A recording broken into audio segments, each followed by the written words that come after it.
السلام عليكم ورحمة الله وبركاته. بسم الله الرحمن الرحيم. الحمد لله رب العالمين. اللهم صل على سيدنا محمد وعلى آله وصحبه وسلم. പ്രിയപ്പെട്ട കൂട്ടുകാരെ, EMI equated monthly ഇൻസ്റ്റാൾമെന്റിനെ കുറിച്ചാണ് സംസാരിക്കാനുള്ളത്.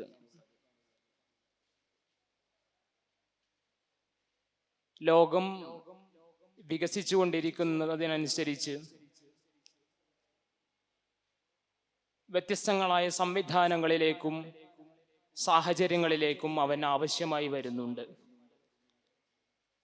ഇത്തരം സംവിധാനങ്ങൾ ഒരുക്കാൻ സാധാരണക്കാരെ സംബന്ധിച്ചിടത്തോളം വലിയ തുക മുടക്കുക എന്ന് പറയുന്നത്, ഒറ്റ ഗഡുവായി വലിയ തുക നൽകുക എന്ന് പറയുന്നത് ഒരു പക്ഷേ അസാധ്യമായിരിക്കും. ഇതിനുള്ള പരിഹാരമായിട്ടാണ് EMI ഇക്വേറ്റഡ് മന്ത്ലി ഇൻസ്റ്റാൾമെന്റ് കടന്നു വരുന്നത്. കൃത്യമായി പറഞ്ഞാൽ, വലിയ തുക നൽകി വാങ്ങേണ്ട വസ്തുക്കളെ, ആ വസ്തുക്കളുടെ വില നിശ്ചിത തുക ഓരോ മാസത്തിനും കൃത്യമാക്കിക്കൊണ്ട് നിശ്ചയിച്ച മാസങ്ങൾ കൊണ്ട് അത് അടച്ചു തീർക്കുന്ന ഒരു സമ്പ്രദായമാണ് EMI ഇക്വേറ്റഡ് മന്ത്ലി ഇൻസ്റ്റാൾമെന്റ്.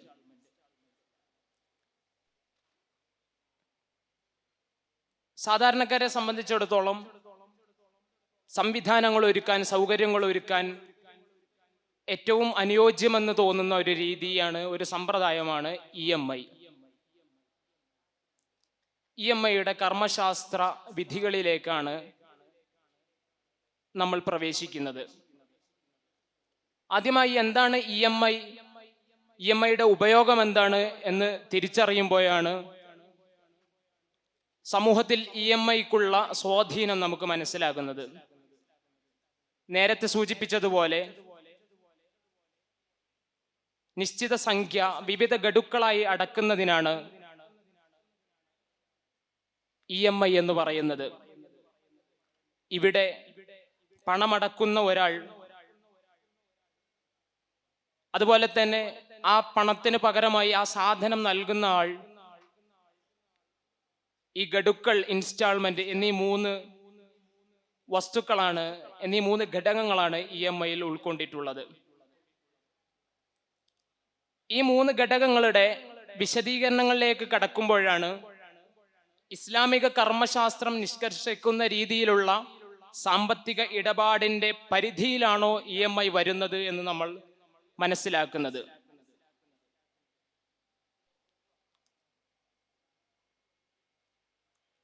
വ്യത്യസ്ത ആവശ്യങ്ങൾക്ക് വേണ്ടി EMI ഉപയോഗിക്കാറുണ്ട്. ഹോം ലോണുകളായിട്ട്, വീടുകൾക്ക് വേണ്ടി ബാങ്കുകളിൽ നിന്നും മറ്റും കടം വാങ്ങിയത് തിരിച്ചടക്കാൻ ഹോം ലോൺ EMIയെ ആശ്രയിക്കുന്ന സാഹചര്യം നിലവിലുണ്ട്. അതുപോലെ തന്നെ വാഹനങ്ങൾ വാങ്ങുന്നതിന്,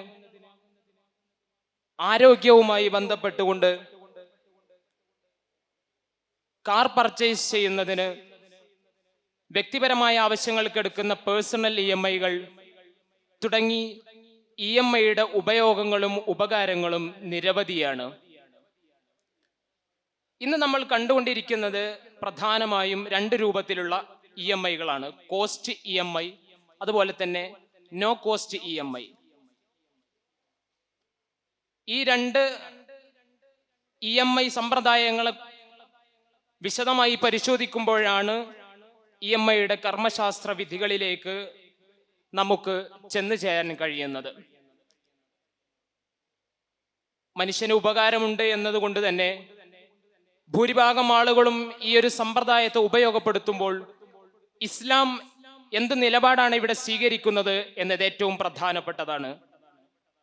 ഏറ്റവും ചുരുക്കി പറഞ്ഞാൽ, ഇസ്ലാം എന്നും മുൻഗണന നൽകിയിട്ടുള്ളത് മനുഷ്യന്റെ അതുപോലെ തന്നെ മനുഷ്യന്റെ സമ്പത്തിന്റെ സുരക്ഷയ്ക്കാണ്. ആ സുരക്ഷയ്ക്ക് വിഘാതമാകുന്ന എന്തും ഇസ്ലാം വിലക്കുന്നത് നമുക്ക് മറ്റെല്ലാ വിഷയങ്ങളിലെ പോലെ സാമ്പത്തിക വിഷയങ്ങളിലും കാണാൻ കഴിയും. നമുക്ക് EMIയുടെ കർമ്മശാസ്ത്ര വിധികളുമായി ബന്ധപ്പെട്ട ചർച്ചകളിലേക്ക് കടക്കാമെന്ന് തോന്നുന്നു.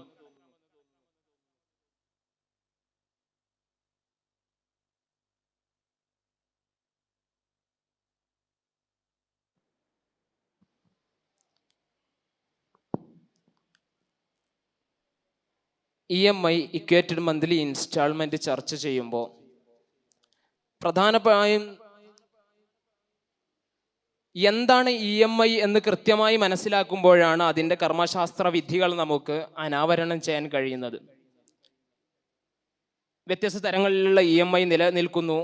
ആ EMIയിൽ നടക്കുന്ന പ്രോസസ്സ് എന്താണ്, അതിൻ്റെ പ്രക്രിയ എന്താണെന്ന് തിരിച്ചറിയുമ്പോഴാണ് അതിനെ ഇസ്ലാമിക കർമ്മശാസ്ത്ര വിധികളുമായി താരതമ്യം ചെയ്തുകൊണ്ട് EMI അനുവദനീയമാണോ തുടങ്ങിയുള്ള ഇസ്ലാമിക കർമ്മശാസ്ത്ര ചർച്ചകളിലേക്ക് നമുക്ക് കടക്കാൻ സാധിക്കുക. ആ അർത്ഥത്തിൽ എന്താണ് യഥാർത്ഥത്തിൽ EMIയിൽ നടക്കുന്ന ആ ഒരു പ്രോസസ്സ്, ആ പ്രക്രിയ എന്താണ്, എത്ര തരത്തിൽ EMI ആണ് നിലവിൽ സുലഭമായിട്ടുള്ളത് എന്നതിനെക്കുറിച്ച് ചർച്ച ചെയ്താൽ നമുക്കതിനെ തുടർന്ന് ഇസ്ലാമിക കർമ്മശാസ്ത്ര വിധികളിലേക്ക്, അതിൻ്റെ ചർച്ചകളിലേക്ക് കടക്കാമെന്ന് തോന്നുന്നു. നമുക്കറിയാം, ഇന്ന് ആളുകൾ ഓരോ ഉൽപ്പന്നങ്ങൾ വാങ്ങുമ്പോഴും അവലംബിച്ചുകൊണ്ടിരിക്കുന്ന ഒരു സംവിധാനമാണ് EMI സംവിധാനം എന്നുള്ളത്. ഒരു ഉൽപ്പന്നം അതിൻ്റെ തുക പൂർണ്ണമായി നൽകാൻ കഴിയാതെ വരുന്ന സാഹചര്യത്തിലാണ് ആ തുക സാധനം കൈപ്പറ്റി ആ തുക തവണകളായി അടച്ചു തീർത്തുകൊണ്ട് അവിടെ ഇടപാട് നടക്കുക എന്നുള്ള സംവിധാനമാണ് EMI എന്ന് പറയുന്നത്. നിലവിൽ സുലഭമായി നമ്മൾ കണ്ടുവരുന്ന രണ്ട് സംവിധാനങ്ങളാണുള്ളത്. ഒന്ന് കോസ്റ്റ് EMIയും മറ്റൊന്ന് നോ കോസ്റ്റ് EMIയും. ഇതിനെ ഒന്ന് ഏകീരി പരിശോധിച്ച് നോക്കുമ്പോൾ നോ കോസ്റ്റ് EMI എന്ന് പറയുന്നത് ഒരു സാധനം, 1 ലക്ഷം രൂപയുടെ ഒരു സാധനം അല്ലെങ്കിൽ 1.5 ലക്ഷം രൂപയുടെ ഒരു സാധനം ഒരു വ്യക്തി വാങ്ങുമ്പോൾ അവിടെ തവളങ്ങളായിട്ടാണ് പണം അടക്കുന്നത് എങ്കിലും 1 ലക്ഷം രൂപ അല്ലെങ്കിൽ 1.5 ലക്ഷം രൂപ തന്നെയാണ് അവിടെ അടക്കുന്നുള്ളൂ. അവിടെ പ്രോസസ്സിംഗ് ഫീ എന്ന പേരിലോ അല്ലെങ്കിൽ ഇൻട്രസ്റ്റ് ആയിട്ടോ മറ്റു പണമടക്കുകളൊന്നും ഉണ്ടാകുന്നില്ല എന്നുള്ളതാണ്. അതേസമയം കോസ്റ്റ് EMI എടുത്ത് പരിശോധിച്ച് നോക്കുമ്പോൾ 1 ലക്ഷം രൂപയുടെ ഒരു സാധനം അല്ലെങ്കിൽ 1.5 ലക്ഷം രൂപയുടെ ഒരു സാധനം അതിൻ്റെ അടവുകൾ പൂർണ്ണമായും അടച്ചു തീരുമ്പോഴേക്ക് 1.5 ലക്ഷമോ അല്ലെങ്കിൽ 1.25 ലക്ഷമോ ഈടാകുന്നു എന്നുള്ളതാണ്. പലിശ തരത്തിലോ അല്ലെങ്കിൽ പ്രോസസ്സിംഗ് ഫീ എന്ന തരത്തിലോ അവിടെ പണം, ഉൽപ്പന്നത്തേക്കാൾ കൂടുതൽ പണം അവിടെ ചെലവാകുന്നു എന്നുള്ളതാണ് ഇവിടെ കടന്നു വരുന്നത്. അതേസമയം തന്നെ ഇപ്പോൾ ബജാജ് ഫിനാൻസ് കാർഡ് പോലെയുള്ള സംവിധാനങ്ങൾ ഉപയോഗപ്പെടുത്തുമ്പോൾ ഈ നോ കോസ്റ്റ് EMIയിൽ തന്നെ കടന്നു വരുന്ന പ്രോസസ്സിംഗ് ഫീ നമുക്ക് ഒഴിവാക്കിക്കൊണ്ട് ഇടപാടുകൾ നടത്താൻ കഴിയും. എന്നാൽ അവിടെ ശ്രദ്ധേയമായ മറ്റൊരു കാര്യം, ഈ ബജാജ് ഫിനാൻസ് കാർഡ് എടുക്കുമ്പോൾ തന്നെ അതിന് പണം ചെലവാകുന്നു എന്നുള്ളതാണ് നമ്മൾ ശ്രദ്ധിക്കണ മറ്റൊരു കാര്യം എന്നുള്ളത് കൂടി ഓർമ്മപ്പെടുത്തുന്നു. EMIയെ കുറിച്ചുള്ള കർമ്മശാസ്ത്ര നിലപാട് നമ്മൾ പ്രധാനമായിട്ടും അറിഞ്ഞിരിക്കേണ്ടത് ഇക്കാലത്ത് കൂടുതൽ അനിവാര്യമാണെന്നാണ് ഞാൻ കരുതുന്നത്. കർമ്മശാസ്ത്ര വീക്ഷണത്തിലെ അടവിന് ഒരു സാധനം വാങ്ങിക്കുന്നത് നിരുപാധികം അനുവദനീയമാണെന്നോ നിരുപാധികം അത് ഹറാമാണെന്നോ പറയാൻ കഴിയില്ല. കാരണം അനുവദനീയമായ രൂപവും ഹറാമായ നിഷിദ്ധമായ രൂപവും ഇതിലുണ്ട്. പ്രധാനമായും 2 വ്യക്തികൾ തമ്മിലോ അല്ലെങ്കിൽ 2-ലധികം വ്യക്തികൾ തമ്മിലോ സ്ഥാപനങ്ങൾ തമ്മിലോ ആണ് ഈ ഇടപാട് നടക്കുന്നത്. അടവിന് സാധനം വാങ്ങുന്ന വേളയിൽ വില കൃത്യമാകലും അവധി നിശ്ചിതമാകലും കർമ്മശാസ്ത്ര നിബന്ധനയായി ഇമാം ഖത്തീബ് ഷിർബീനി തൻ്റെ മുഗ്നി മുഹ്താജിലും ഇമാം ഷാഫി തങ്ങൾ തൻ്റെ ഉമ്മെന്ന കിതാബിലും അടക്കം നിരവധി ഇമാമിയങ്ങൾ അവരുടെ ഗ്രന്ഥങ്ങളിൽ പ്രതിപാദിച്ചത് നമുക്ക് കാണാം. ഈ നിബന്ധനകൾ പാലിച്ചുകൊണ്ട് 2 വ്യക്തികൾ തമ്മിൽ ഇടപാട് നടക്കുകയാണെങ്കിൽ അത് അനുവദനീയമാണ്. അതേസമയം ഈ നിബന്ധനകൾക്ക് വിരുദ്ധമായി ഇടപാട് നടന്നാൽ ആ ഇടപാട് അസാധുവുമാണ്. ഇവിടെ റൊക്കമായി നമ്മൾ ഒരു വസ്തു വാങ്ങുമ്പോൾ നമ്മൾ കൊടുക്കേണ്ട വിലയേക്കാൾ അമിതമായി അധികമായി അടവിന് സാധനം വാങ്ങുമ്പോൾ നമ്മൾ വില കൊടുക്കേണ്ടി വരുന്നു എന്നതുകൊണ്ട് മാത്രം ആ ഇടപാട് അസാധുവാകുന്നില്ല. അതായത് ഒരു വാഹനം നമ്മൾ 2 ലക്ഷം രൂപക്ക് റെഡി ക്യാഷ് ആയിട്ട് നമുക്ക് ലഭിക്കുന്നു. പക്ഷെ അടവിന് ആ സാധനം ആ വാഹനം വാങ്ങുകയാണെങ്കിൽ അത് 2.5 ലക്ഷം രൂപ നമ്മൾ കൊടുക്കേണ്ടി വരുന്നു എന്നതുകൊണ്ട് മാത്രം ഈ ഇടപാട് അസാധുവാകില്ല. റൊക്കമായ വിലയേക്കാൾ അടവിന് വിൽക്കുന്ന സമയത്ത് ആ വസ്തുവിന്റെ ഉടമക്ക് കൂടുതൽ വിലക്ക് വിൽക്കാമെന്ന് ഇമാം ഷാഫി തങ്ങൾ തൻ്റെ ഉമ്മിലും ഹാഷിയത്തു ദസൂഖി പോലെയുള്ള ഗ്രന്ഥങ്ങളിലും നമുക്ക് കാണാൻ കഴിയുന്നുണ്ട്. പിന്നെ വില കൃത്യമാകാതെ ഇടപാട് നടത്തിയാൽ, ഉദാഹരണത്തിന് 1 വർഷം കൊണ്ട് നിങ്ങൾ ഇടപാട് നടത്തുകയാണെങ്കിൽ 1 ലക്ഷം രൂപ അടച്ചാൽ മതി. അതേസമയം 2 വർഷം കൊണ്ടാണ് നിങ്ങൾ അടക്കുന്നതെങ്കിൽ 2 ലക്ഷം രൂപ അടക്കേണ്ടി വരും എന്ന രൂപത്തിൽ വില കൃത്യമാകാതെ ഇടപാട് നടത്തിയാൽ ആ ഇടപാട് അസാധുവാണ്. അതുപോലെ വില കൃത്യമാണ്, പക്ഷേ അവിടെ നിശ്ചിത സമയത്ത് അടച്ചിട്ടില്ലെങ്കിൽ അധികമായി നിങ്ങൾ പൈസ ഈടാക്കേണ്ടി വരും.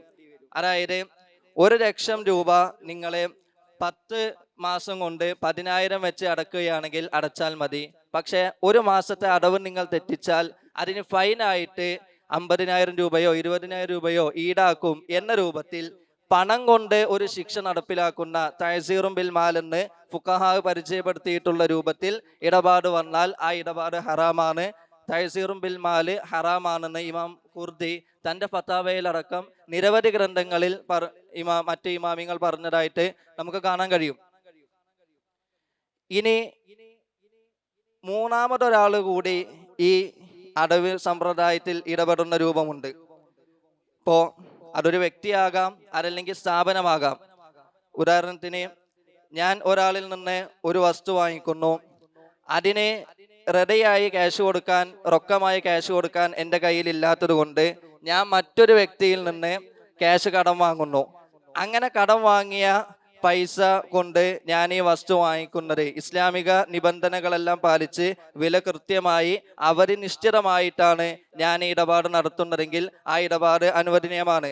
അതേസമയം എനിക്ക് കടം തരുന്നതായിട്ടുള്ള വ്യക്തി അവർ തെറ്റിച്ചു കഴിഞ്ഞാൽ നിശ്ചിത തുക ഫൈനായിട്ട് അടക്കണം എന്ന നിലക്ക് നിബന്ധന വെച്ചിട്ടാണ് ഇടപാട് നടത്തിയിട്ടുള്ളതെങ്കിൽ ആ ഇടപാട് അസാധുവാകും. നിലവിലുള്ള EMI സംവിധാനം ഇതിനോട് ഏറെ സമാനതകളുള്ളതാണ്. കാരണം നമ്മളൊരു വാഹനം വാങ്ങാൻ വേണ്ടി ഒരു കമ്പനിയെ സമീപിക്കുന്നു. ആ കമ്പനിയിൽ നിന്ന് നമ്മൾ വാഹനം വാങ്ങിക്കുമ്പോൾ റെഡി ക്യാഷ് കൊടുക്കാൻ നമ്മളുടെ കയ്യിൽ ഇല്ലാത്തത് കൊണ്ട് അവർ നമുക്ക് മുന്നിൽ EMI എന്നുള്ള ഒരു സംവിധാനം വെക്കുന്നു. ആ സംവിധാനത്തിലൂടെ ഒരു ഫൈനാൻസ് സ്ഥാപനം അവിടെ പണം മുടക്കുന്നു. ഈ സ്ഥാപനവുമായും ഈ കമ്പനിയുമായും നമ്മൾ കരാർ ചെയ്യുന്നു. പക്ഷെ പ്രശ്നം വരുന്നത് എവിടെയാണെന്ന് വെച്ചാൽ ഈ ഫൈനാൻഷ്യൽ സ്ഥാപനം എല്ലാ ഇസ്ലാമിക നിബന്ധനകളോടും കൂടി നേരത്തെ ഞാൻ പറഞ്ഞു വെച്ച വില കൃത്യമാണ്, വ്യക്തമാണ്, അങ്ങനത്തെ നിബന്ധനകളോട് കൂടെ പലിശയില്ലാത്ത രൂപത്തിൽ ഇടപാട് നടത്തുകയാണെങ്കിൽ ആ ഇടപാട് അനുവദനീയമാണ്. പക്ഷേ ഇവിടെ വരുന്ന ഫൈനാൻഷ്യൽ സ്ഥാപനം കൂടുതലായിട്ടും ബാങ്ക് പോലത്തെ സംവിധാനങ്ങളായതുകൊണ്ട് ഒരു പക്ഷേ അതിൽ പലിശ വരാം. അതുമാത്രമല്ല, അവർ തെറ്റിച്ചു കഴിഞ്ഞാൽ ഫൈൻ ഈടാക്കുന്നു എന്നുള്ള ഒരു വിഷയം ഈ സ്ഥാപനങ്ങൾ ഡിമാൻഡായി വെക്കുന്നത് കൊണ്ട് നിലവിലെ ആ ഒരു തരത്തിലുള്ള EMI സംവിധാനം അനുവദനീയമാകില്ല എന്നതാണ് പണ്ഡിത വീക്ഷണം. ഇവിടെ സ്വാഭാവികമായിട്ടും ജനങ്ങൾക്കൊക്കെ വരുന്നൊരു സംശയം, നമ്മളൊരു സാധനം വാങ്ങുന്ന സമയത്ത് അത് റൊക്കം ക്യാഷ് നമ്മൾ നൽകുമ്പോൾ അത് 1 ലക്ഷം രൂപയ്ക്ക് ലഭിക്കുന്ന ഒരു വസ്തു അത് EMIയിലൂടെ വാങ്ങുമ്പോൾ, തവണകളായി അടച്ചു വാങ്ങുമ്പോൾ 1.5 ലക്ഷം കൊടുക്കേണ്ടി വരും. അങ്ങനെ വരുന്ന ഒരു പശ്ചാത്തലത്തിൽ മാത്രമാണ് ഇത് നിഷിദ്ധമാകുന്നത്. ഇപ്പൊ പുതിയ കാലത്ത് നോ കോസ്റ്റ് EMI സംവിധാനമൊക്കെ വരുമ്പോൾ 1 ലക്ഷം രൂപയുടെ സാധനം നമുക്ക് 1 ലക്ഷം രൂപക്ക് തന്നെ ലഭിക്കും. അങ്ങനെ 1 ലക്ഷം രൂപക്ക് തന്നെ ലഭിക്കുകയാണെങ്കിൽ അത് അനുവദനീയമാണ് എന്ന രൂപത്തിലാണ് പൊതുവെ ജനങ്ങൾ കണ്ടുപോരുന്നത്. ആ അർത്ഥത്തിൽ തന്നെ ഈ നോ കോസ്റ്റ് EMIക്ക് ഇന്ന് വലിയ സ്വീകാര്യതയും ലഭിച്ചുകൊണ്ടിരിക്കുന്നുണ്ട്. യഥാർത്ഥത്തിൽ ഈ നോ കോസ്റ്റ് EMIയുടെ അഥവാ നമ്മൾ 1 ലക്ഷം രൂപക്ക് ലഭിക്കുന്ന വസ്തു 1 ലക്ഷം രൂപക്ക് തന്നെ നമുക്ക് അടവിനും ലഭിക്കുകയാണെങ്കിൽ അവിടെ നമ്മൾ പറയുന്ന ഇസ്ലാമിക കർമ്മശാസ്ത്രത്തിന്റെ മസലകളുമായി അതിനെ ബന്ധിപ്പിച്ച് നോക്കുമ്പോൾ എങ്ങനെയാണ് അവിടെ നമുക്ക് നിഷിദ്ധമാണ് എന്നാണോ അതല്ല അത് അനുവദനീയമാകുന്ന രൂപങ്ങൾ വരുന്നുണ്ടോ എന്നുള്ളതാണ് ജനങ്ങൾക്ക് പൊതുവെ ഉണ്ടാകുന്ന ഒരു സംശയം. യഥാർത്ഥത്തിൽ നമ്മൾ മനസ്സിലാക്കിയ ഒരു കാര്യം, ഇന്ന് പൊതുസമൂഹം വിലയിരുത്തുന്നത് എക്സ്ട്രാ ചാർജ് കൊടുക്കുമ്പോൾ മാത്രമാണ് ഈ EMI സംവിധാനം ഇസ്ലാമിന്റെ വീക്ഷണത്തിൽ പാടില്ല എന്നുള്ളതാണ്. യഥാർത്ഥത്തിൽ അങ്ങനെയല്ല. ഈ എക്സ്ട്രാ ചാർജ് വരുന്നു എന്ന് മാത്രമല്ല, ഈ ബാങ്കോ അല്ലെങ്കിൽ മറ്റുള്ള ഈ ഫണ്ട് ചെലവഴിക്കുന്ന ആ ഒരു അതോറിറ്റി ഒരു കണ്ടീഷൻ വെക്കുന്നുണ്ട്, ഒരു നിയമം വെക്കുന്നുണ്ട്. നിങ്ങൾ ഈ കാലയളവിൽ ഈ ഫൈൻ, നിങ്ങൾ ഈ അടവ് തെറ്റിക്കുകയാണെങ്കിൽ അല്ലെങ്കിൽ വരുന്ന മാസത്തിൽ നിങ്ങൾക്ക് അടക്കാൻ സാധിക്കാത്ത വശം അങ്ങനെ ഒരു സംഭവം ഉണ്ടാവുകയാണെങ്കിൽ ഇതിന് ചാർജായി നമ്മൾ എക്സ്ട്രാ ഫൈൻ, എക്സ്ട്രാ ചാർജ് ഈടാക്കും എന്നുള്ള കണ്ടീഷൻ വെക്കലോടുകൂടെ തന്നെ ഇസ്ലാമിന്റെ വീക്ഷണത്തിൽ അത് പാടില്ല എന്നുള്ളതാണ്. ഇങ്ങനെ വരുന്നൊരു സമയത്ത് മറ്റൊരു സംശയം കൂടെ സ്വാഭാവികമായിട്ട് വരും. പുതിയ കാലത്ത് വലിയ വാഹനങ്ങൾ അതല്ലെങ്കിൽ കുറച്ചധികം തുക ചെലവഴിക്കേണ്ട സാഹചര്യങ്ങളിലൊന്നും അത് റൊക്കമായി നൽകാൻ കഴിയാത്തൊരു സാഹചര്യം, ഒരേ സമയത്ത് അത് അടച്ചു തീർക്കാൻ പറ്റാത്ത ബാങ്കുമായി ബന്ധപ്പെട്ട മറ്റു പ്രശ്നങ്ങളൊക്കെ ഉള്ളത് കൊണ്ട് അതിന് സാധിക്കാത്തൊരു സാഹചര്യം. അതുകൊണ്ട് ഇതൊരു അനിവാര്യമായ ഒരു സംഗതിയായി പരിണമിക്കുന്ന ഒരു സാഹചര്യത്തിലൂടെയാണ് നമ്മൾ കടന്നുപോയിക്കൊണ്ടിരിക്കുന്നത്. ഈ ഒരു സാഹചര്യത്തിൽ നമ്മൾ EMIയെ വായിക്കുമ്പോൾ EMI അതിനെക്കുറിച്ച് അതിൻ്റെ ഇസ്ലാമിക വീക്ഷണം എങ്ങനെയായിരിക്കും എന്നാണ് നമ്മൾ പറയുക. യഥാർത്ഥത്തിൽ നമ്മൾ പറയാറുണ്ട് ഇസ്ലാം സുതാര്യമാണ്, എല്ലാവർക്കും അത് ഉൾക്കൊള്ളാൻ പറ്റുന്ന രീതിയിലാണ് ഇസ്ലാമിന്റെ ഘടന എന്നുള്ളത്. യഥാർത്ഥത്തിൽ ഈ ഒരു കാര്യം നമ്മൾ എടുത്തു പരിശോധിക്കുമ്പോൾ അതൊരു യാഥാർത്ഥ്യമാണ്. അപ്പൊ അങ്ങനത്തെ ഒരു സംവിധാനം ഗവൺമെന്റ് കൊണ്ടുവരികയാണെങ്കിൽ നിങ്ങൾക്കൊരു 50 ലക്ഷത്തിന്റെ കാറ് നിങ്ങൾക്ക് ഒറ്റ തവണയായി ഒരു കാരണവശാലും അടക്കാൻ പറ്റൂല എന്നുള്ളൊരു നിയമമോ അല്ലെങ്കിൽ മറ്റുള്ള സംവിധാനങ്ങളോ ഗവൺമെന്റോ മറ്റുള്ള കാര്യങ്ങൾ കൊണ്ടുവരികയാണെങ്കിൽ അവിടെ ലറൂറത്തിന്റെ ഒരു അവസ്ഥ നമുക്ക് വരുന്നുണ്ട്. ഇസ്ലാമിൽ ലറൂറത്തിന്റെ സാഹചര്യങ്ങളിൽ കുറെ ഇളവുകൾ ഇസ്ലാം അനുവദിക്കുന്നുണ്ട് യഥാർത്ഥത്തിൽ. എന്നാൽ ഈ ലറൂറത്തുണ്ട് എന്നുള്ള ഒരു വിഷയം നമ്മൾ മുന്നോട്ട് വെച്ച് എല്ലാ ചെറിയ കാര്യങ്ങളിലും ഈ ലറൂറത്തിനെ നമ്മൾ അമിത വിനിയോഗം ചെയ്യാൻ പാടില്ല. ലറൂറത്ത് വെക്കുമ്പോൾ തന്നെ ലറൂറത്തിന് നിശ്ചിതമായ കാര്യങ്ങളും ആ ലറൂറത്ത് ഉണ്ടാകുന്ന അനിവാര്യമാകുന്ന സാഹചര്യങ്ങളെല്ലാം ഇസ്ലാം പറഞ്ഞു വെക്കുന്നുണ്ട്. അതെല്ലാം ആ കാര്യങ്ങളൊക്കെ അനുയോജിച്ചു കൊണ്ടാണെങ്കിൽ മാത്രം നമുക്ക് എന്ത് ചെയ്യാൻ കഴിയും, അങ്ങനത്തെ ഒരു സാഹചര്യത്തിലൂടെ മുന്നോട്ട് പോവാൻ സാധിക്കും എന്നുള്ളതാണ്. അതോടൊപ്പം തന്നെ ഇങ്ങനത്തെ ഒരു സാഹചര്യത്തിൽ നാം വിലയിരുത്തേണ്ട, നമ്മൾ മനസ്സിലാക്കേണ്ട ഒരു കാര്യമുണ്ട്. ഇത് എങ്ങനെയാണ് ഒരു മുസ്ലിം ഈ സാഹചര്യങ്ങളിലെല്ലാം അല്ലെങ്കിൽ ഈ ഒരു സംവിധാനങ്ങളിൽ നിന്ന് നമുക്ക് എങ്ങനെയാണ് പ്രതിവിധി കാണാൻ കഴിയുക എന്നുള്ളത് നമ്മൾ ഇതിലൂടെ മനസ്സിലാക്കണം. യഥാർത്ഥത്തിൽ ഇവിടെയാണ് ഇസ്ലാമിക് ബാങ്കിങ് അല്ലെങ്കിൽ ഇസ്ലാമിക് അതോറിറ്റിയിലൂടെയുള്ള സംവിധാനങ്ങളുടെ മൂല്യവും അതിൻ്റെ പ്രാധാന്യവും നമ്മൾ മനസ്സിലാക്കേണ്ടത്. ഇങ്ങനത്തെ ഒരു സാഹചര്യത്തിൽ യഥാർത്ഥത്തിൽ ഇസ്ലാം കൃത്യമായ രൂപരേഖകൾ ഈ ഫുഖഹാക്കൾ നമ്മൾ പഠിപ്പിച്ചിട്ടുണ്ട്. ആ ഒരു തലത്തിൽ നമുക്ക് നേരത്തെ നമ്മുടെ സ്നേഹിതൻ സൂചിപ്പിച്ചതുപോലെ എല്ലാ ഷർത്തുകളും പാലിച്ചുകൊണ്ട് ഇങ്ങനത്തെ തരത്തിലുള്ള ഡിമാൻഡുകളൊന്നും കൂടാതെ തന്നെ നമുക്ക് ഇസ്ലാമിക തലത്തിൽ മുന്നോട്ട് പോവാൻ സാധിക്കുമെങ്കിൽ, അല്ലെങ്കിൽ ഇസ്ലാം ഒന്നുമില്ലാത്തതിന് ഒരു വ്യക്തി അങ്ങനെ ഒരു സംവിധാനവുമായി മുന്നോട്ട് പോവുകയാണെങ്കിൽ നമുക്ക് അതുമായി മുന്നോട്ട് പോവാം, അത് സ്വീകരിക്കാം. യാതൊരു തരത്തിലുള്ള പ്രതിസന്ധികളും അതിലില്ല എന്നുള്ളതാണ് ചർച്ചയുടെ ഒരു കൺക്ലൂഷനായി രൂപപ്പെട്ടത്. ഇസ്ലാമിക കർമ്മശാസ്ത്ര വിധികളുമായി ചേർത്ത് നോക്കുന്ന സമയത്ത് ഇസ്ലാമിക ശരീഅത്ത് അനുവദിക്കുന്ന എല്ലാം ആ അർത്ഥത്തിലുള്ള അടവുകളൊക്കെ നമുക്ക് നമ്മുടെ ജീവിതത്തിൽ കൊണ്ടുവരാം എന്നാണ്. പക്ഷെ നമ്മൾ ഇന്ന് നിലവിൽ കണ്ടുകൊണ്ടിരിക്കുന്ന കോസ്റ്റ് EMI ആണെങ്കിലും നോ കോസ്റ്റ് EMI ആണെങ്കിലും അത്തരം സംവിധാനങ്ങളൊക്കെ പലപ്പോഴും അതിൻ്റെ അടരുകളിലേക്ക് പ്രവേശിക്കുമ്പോൾ അത് ഇസ്ലാം നിഷിദ്ധമാക്കുന്ന രൂപത്തിലുള്ളതാണ്, അതിന് കൂടുതൽ സാമ്യമെന്നാണ്. ഏതായാലും ചുരുക്കത്തിൽ ഒരു വിശ്വാസിയെ സംബന്ധിച്ചിടത്തോളം ധനമെന്ന് പറയുന്നത് അവൻ്റെ നിലനിൽപ്പിന് വേണ്ടി സ്രഷ്ടാവ് അവന് കനിഞ്ഞു നൽകിയ സമ്പത്താണ്, കനിഞ്ഞു നൽകിയ ഒരു സ്വത്താണ്. അതിനെ വിനിയോഗിക്കേണ്ടത് ആ സ്രഷ്ടാവ് അവന് നൽകിയ, ആ സ്രഷ്ടാവ് അവനോട് പറഞ്ഞ ആ രൂപത്തിലുള്ള നിയമങ്ങളുമായി ചേർത്തുകൊണ്ടാണ്. കാരണം ഒരു വിശ്വാസിയെ സംബന്ധിച്ചിടത്തോളം ഈ ദുന്യവിയായ ലോകത്ത്, ഈ ഇഹലോകത്ത് അല്പം ബുദ്ധിമുട്ടുകൾ സഹിച്ചാലും പാരത്രിക ലോകത്ത് സ്രഷ്ടാവിൻ്റെ ആ ഒരു പ്രീതി ലഭിക്കുക, ആ ഒരു പരമാനന്ദം പുലുകുക എന്നതാണ് ഏറ്റവും പ്രധാനം. അങ്ങനെ വരുമ്പോൾ ഒരു വിശ്വാസി എന്ന അർത്ഥത്തിൽ ഇത്തരം വിഷയങ്ങളിൽ, ഇത്തരം സാമ്പത്തിക വിഷയങ്ങളിൽ കുറച്ചുകൂടെ സൂക്ഷ്മമായ കുറച്ചുകൂടെ കണിശമായ ഒരു നിലപാട് സ്വീകരിക്കുന്നതാണ് ഒരു വിശ്വാസി എന്ന അർത്ഥത്തിൽ ഏറ്റവും അവൻ അഭികാമ്യം എന്ന് സൂചിപ്പിക്കാതെ വയ്യ. വിശേഷിച്ചും പുതിയ കാലത്ത് വിശ്വാസികൾ അതല്ലെങ്കിൽ മുസ്ലിങ്ങൾ നിരവധി സാമ്പത്തിക മോഹങ്ങൾ വെച്ചുകൊണ്ട് പല തട്ടിപ്പുകൾ എന്ന് പറയാൻ പറ്റില്ല, മറിച്ച് അത്ര സൂക്ഷ്മമല്ലാത്ത ഇടപാടുകൾ നടത്തുകയും പലപ്പോഴും അത് നമ്മുടെ സമൂഹത്തിന് തന്നെ, ഈ ഒരു മുസ്ലിം കമ്മ്യൂണിറ്റിക്ക് തന്നെ മോശമുണ്ടാക്കുന്ന രൂപത്തിലുള്ള ഇടപാടുകളൊക്കെ കൂടുതൽ നടന്നുകൊണ്ടിരിക്കുന്ന ഒരു കാലത്ത് ഏറ്റവും സൂക്ഷ്മത പുലർത്തുക എന്നതാണ് ഒരു വിശ്വാസിയുടെ ഡ്യൂട്ടി, ഉത്തരവാദിത്തം എന്ന് സൂചിപ്പിച്ചുകൊണ്ട് ഈ ഒരു ചർച്ച ഇവിടെ ഉപസംഹരിക്കുകയാണ്. വആഖിറു ദഅ്വാനാ അൽഹംദുലില്ലാഹി റബ്ബിൽ ആലമീൻ. അസ്സലാമു അലൈക്കും വറഹ്മത്തുള്ളാഹി വബറകാതുഹു.